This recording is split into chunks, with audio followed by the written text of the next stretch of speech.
भैया हम गीतकार शक्ति सूर्या आप सब भोजपुरी श्रोतागढ़ के प्रणाम करतनी।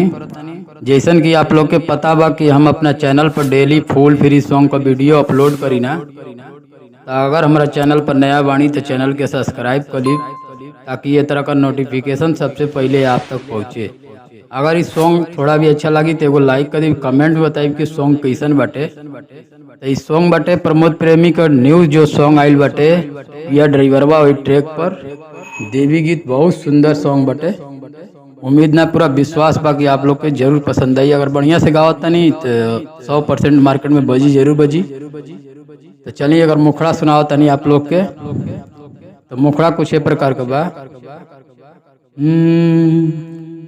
मारता दहाड़ हाई डर जीव हमार माई, मारता दहाड़ हाई डर जीव हमार माई, कैसे उतारी औरती ए माइया गवा से तनी बघवा के दूर करती, ए माई लगवा से तनी बघवा के दूर करती। यही रहा मुखड़ा। उम्मीद बा आप लोग को पसंद आई। चलिए अगर पहला अंतरा सुनाओ तनी। कैसे आई माई राउर बोली हम जरिया, एक टकता कहतावे देखी हमारा ओरिया,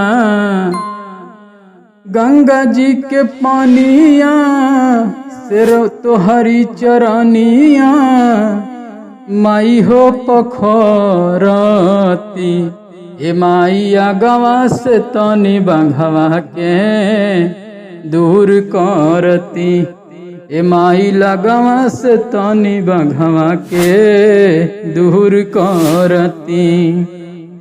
तो चलिए एक दूसरा अंतरा सुनाओ तनी।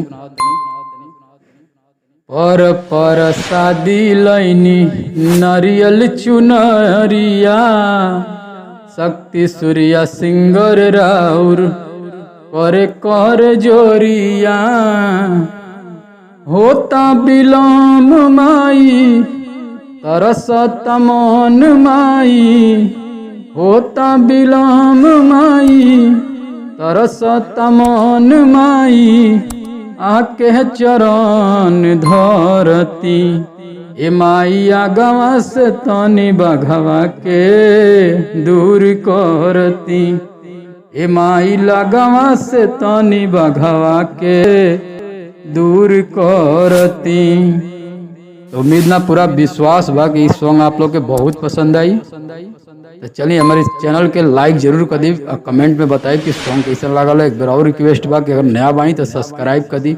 चलिए आज का बहुत बहुत धन्यवाद।